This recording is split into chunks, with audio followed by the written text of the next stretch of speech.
नमस्कार विद्यार्थी मित्रांनो, बघूया काही इंग्रजी वाक्य त्यांच्या मराठी अर्थासह.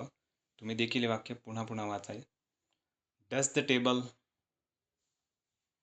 टेबलवरील धूळ झाडा. डस्ट द फर्निचर, फर्निचरवरील धूळ झाडा म्हणजे स्वच्छ करा.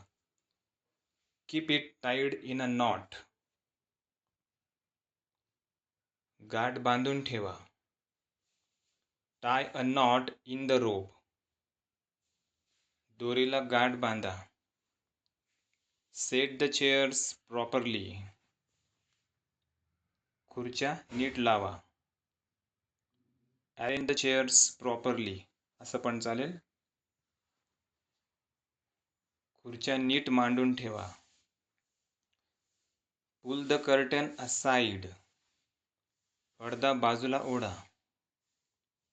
ड्रॉ द कर्टन असाइड असं पण म्हणू शकतो. पडदा बाजूला सरकवा. Move the curtain to one side, हे देखील चालेल. पडदा एका बाजूला सरकवा.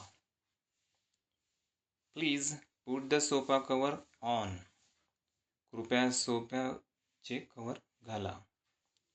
थँक्यू.